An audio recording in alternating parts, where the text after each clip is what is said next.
decrease is the show credit side. Whenever increase is there, we have to write debit side.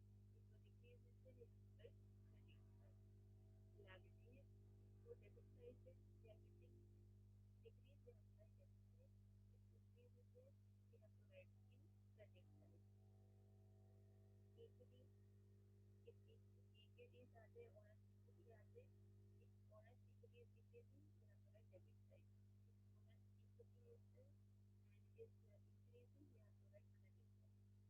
Revenue is if revenue is decreasing, we have to write debit side. If revenue is increasing, we have to write credit side. Expenses are increasing, we have to write debit side. If expenses are decreasing, we have to write credit side. The accounting equation if revenue is equal to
the credit side of the cash account, various accounts other than the bank account and accounts of creditors should be debited. On this side of the cash account will be found amounts paid for cash purchases, for various expenses, and for various assets acquired. All these accounts will be debited. Treatment similar to second and third above will be required for bank accounts. Cash paid in or cash drawn for office use payments made to suppliers by check or receipts from debtors will already have been entered in these accounts. Hence, double entry will be required to be completed only in other accounts that may figure. For instance, one will know from bank account what will have been discounted and what discounted bills have been dishonored, or what the bank charges are.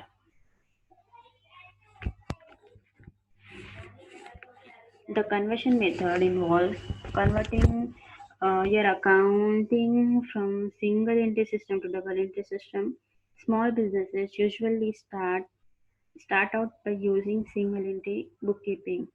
This method is a simpler way to track their income and expenses. That said, double entry bookkeeping is a more reliable system that growing small businesses need to adopt. This system allows business owners to produce a document called a trial balance that will let you check if your entries are correct. The conversion method requires making a statement of affairs, posting transactions in accounting software as both a debit and credit, and checking your work via trial balance and income statement. Two separate bank accounts also need to be opened for expenses and income. What is the conversion method? What is a statement of affairs? Steps to convert single entry to double entry bookkeeping.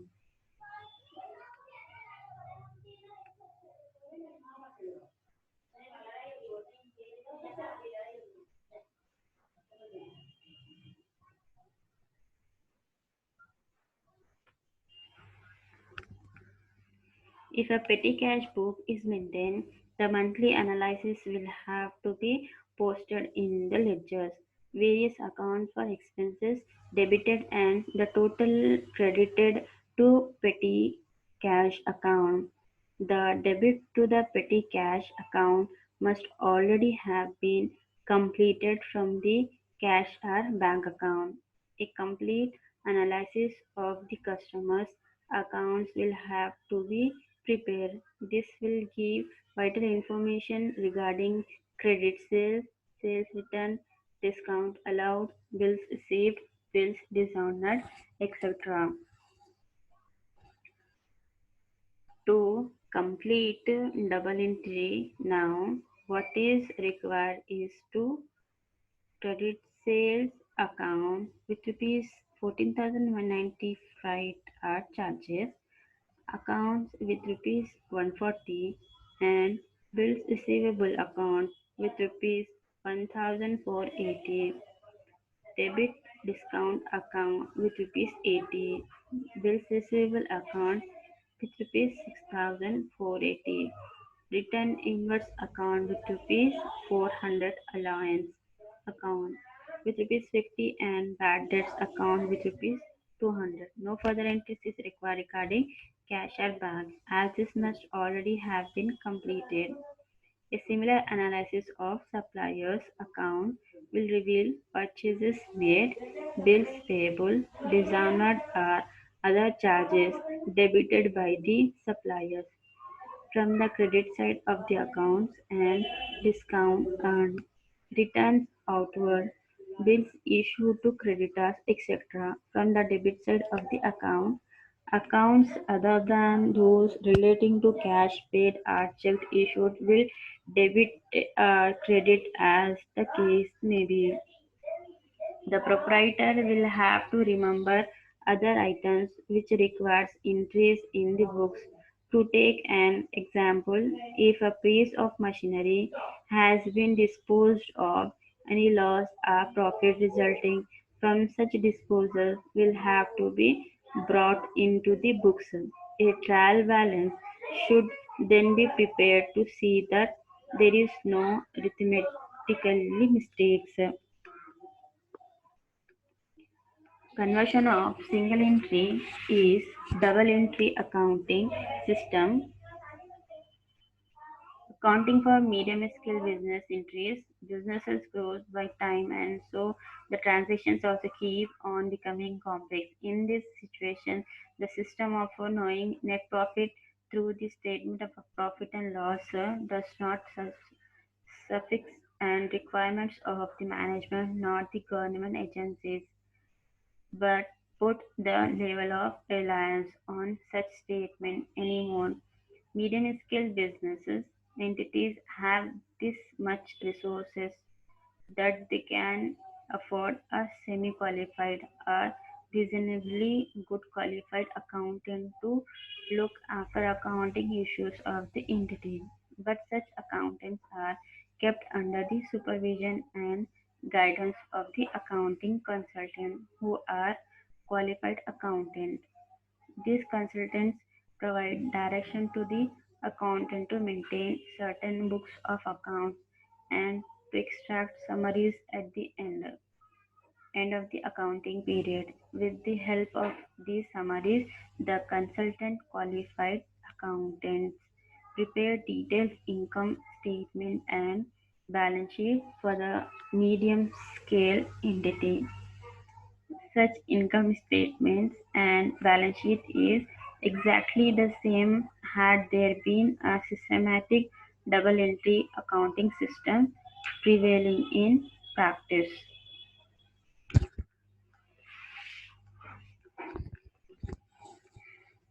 Accounting records.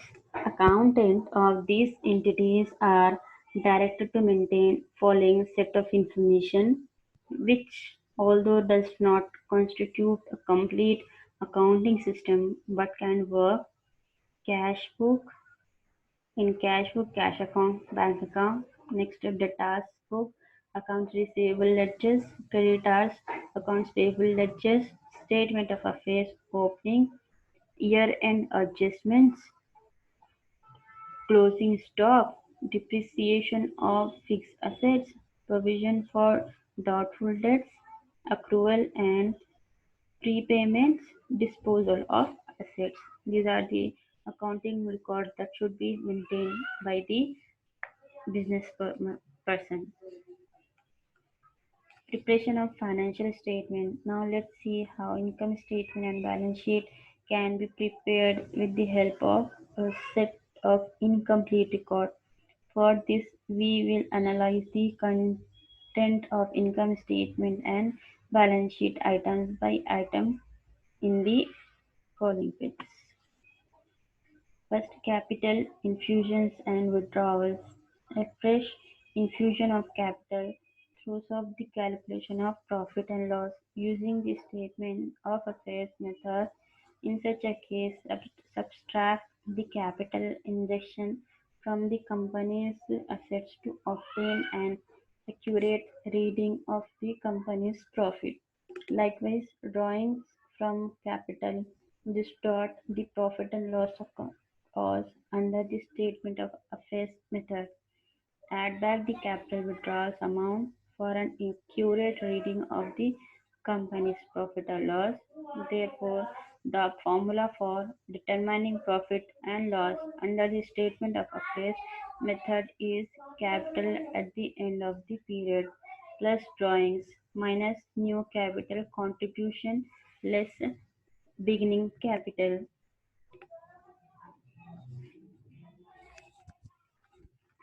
Advantages. The key advantages of the statement of affairs method is its simplicity.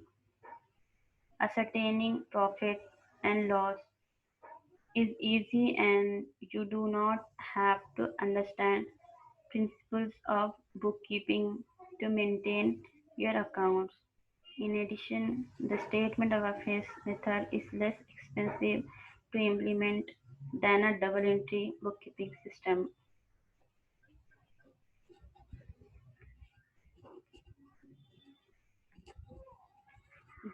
Disadvantages. The biggest disadvantage of using the statement of affairs method is lack of accuracy of profits and losses. This is because there is a lack of detailed information on business expenses. In addition, unlike a double entry system, the statement of affairs method uses no trial balance, which is a bookkeeping system that uses debits and credits to balances all ledgers. The trial balance ensures that entries under the company's bookkeeping system are correct. Information provides sufficient data which is required to prepare income statement and balance sheet of the entity. For students, the questions becomes more complex when the our set of records is not completely prepared and some information is missing from these records. In this case, the students have to put expertise in searching out the missing information firstly and then to prepare financial statements. Possible missing information and the procedures to ascertain that information is being discussed here under. Sales may be of two types: credit sales and cash sales. Credit sales will be ascertained by preparing debtors accounts, while cash sales will be found out from the cash book.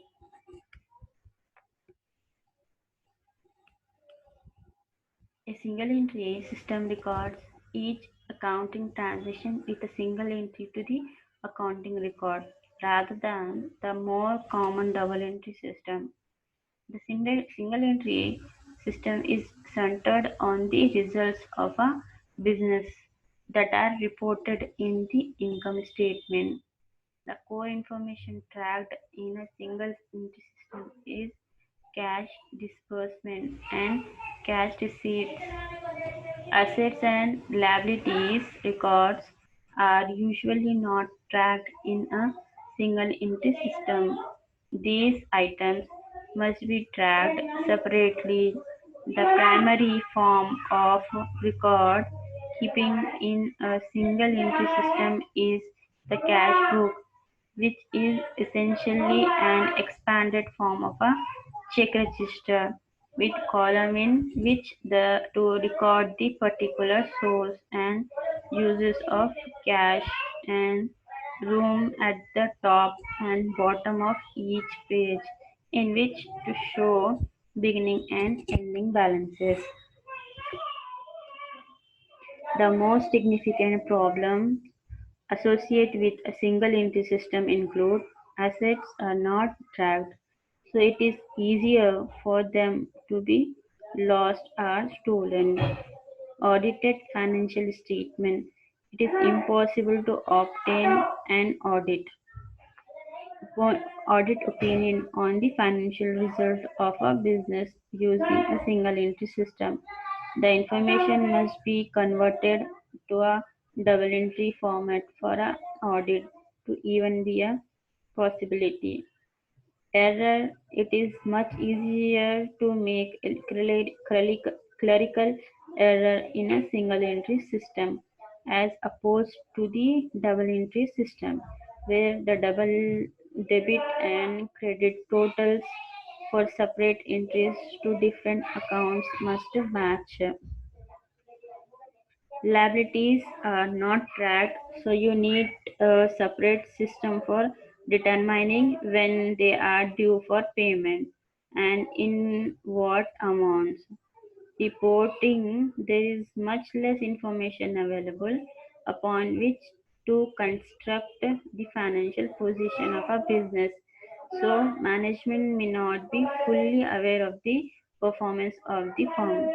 Single entry systems are strictly used for manual accounting system since all computerized systems utilize the double entry system instead. It is generally possible for a trained accountant to reconstruct a double entry based set of accounts from single entry system records, though the time required may be substantial. By doing so, you can then reconstruct the balance sheet and statement of cash flow. The following procedure may be followed for conversion. Statement of affairs at the beginning period at the end of the previous period should be prepared and open all those assets and liabilities accounts which have not been already opened. It is possible that some of the items for statement of affairs are missing, such as debtors, creditors, cash in hand, and any other item at the beginning. If it is so, one has to find them out by preparing ledger account. Cash book should be verified and the unposted item from the debit side and credit side of the cash book should be posted to respective accounts because generally nominal accounts and real accounts might not have been opened under single entry. Cash balance shown by the cash book and cash in hand should be compared in certain case opening balance, closing balance, etc. Impersonal accounts, mainly sales account, purchases account, etc., must be verified to know the correct figure of sales or purchases. These figures might not have been given in single entry. Thus, credit sales or credit purchases may be found out by preparing total debtors or total creditors. Similarly, verify the cash book entries relating to discount, allowances, commission, etc. to be posted to respective accounts if not posted already, or open such accounts if not opened already. Even if no records are kept in respect of certain transactions, such transactions must be journalized and posted. In fact, conversion of single entry into double entry involves the complete process of journalizing, posting, and preparation of trial balance. Theoretically, it is possible, but practically, it is a tedious process and consumes a lot of time. Therefore, one should search out the figures which are needed for the preparation of final account. The piece of information may be scattered in the problems or they may be missing. If such information is missing, it should be got by preparing necessary accounts before proceeding to prepare final account, that is trading account, profit and loss account and balance sheet. Many a time, a number of difficulties points arise while solving a single entry problem. The required information may be in scattered form or they may be got by preparing ledger accounts or drawing statement of affairs. Generally, credit purchases, cash sales, credit purchases, credit sales, debtors, balances, opening and closing, creditors, balances, opening and closing, etc. may be missing. Credit credit purchases, credit sales can be known by preparing total creditors account, total debtors account. One should recall those transactions connected with purchases or sales and their journal entries.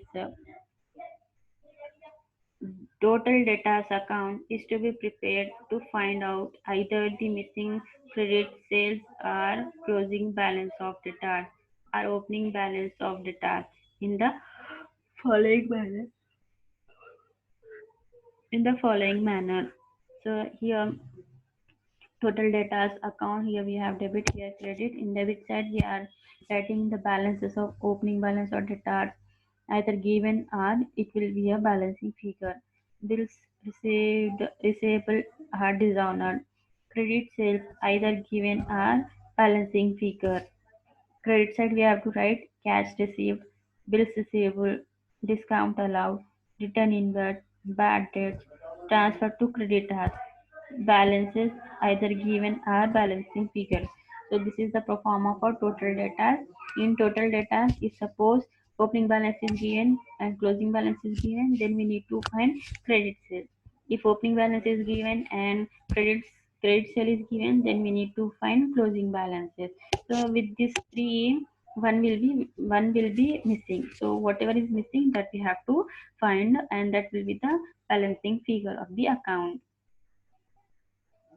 Objectives of Objectives of conversion: to find out correct profit, to find out true and fair financial position of a business, to make accounting ideal and reliable, to measure accuracy of accounting records,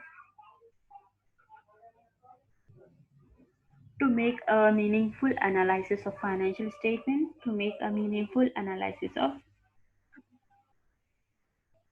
financial statement. Total creditors account is to be prepared to find out either the missing credit purchases or closing balance of creditors or opening balance of creditors in the following manner. This in this side also we have the total creditors. If we start from credit side, so first we have to write by balancing figure opening balance of total creditors. If any, next is bills payable dishonored, credit purchases. Next is cash paid, bills payable, return outward, discount received, transfers to debtors, balance carried down. So sometimes they will give opening balances, sometimes they will give closing balances, sometimes they will give a credit sales. So if suppose out of these three one is missing, so we have to find that missing figure. Bills receivable account, it is prepared to find out either to know the bills receivable from debtors or to know the closing balances.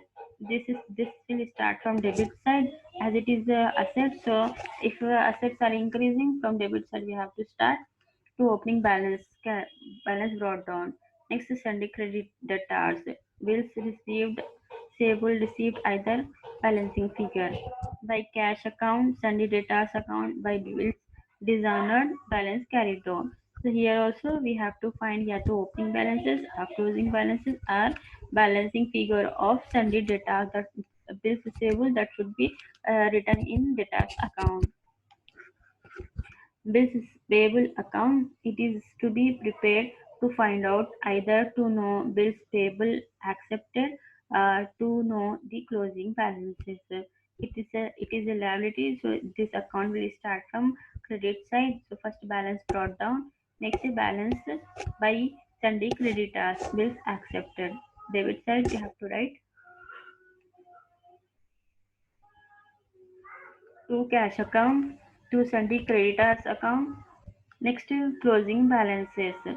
Bill dishonored, either given or what. So here also they will give us opening balance and closing balance. We have to find balance that should be transferred to the tax account. Otherwise, if it is this balance is available, so we have to find either opening balance or closing balance. This was my last slide. Thank you. Thank you once again.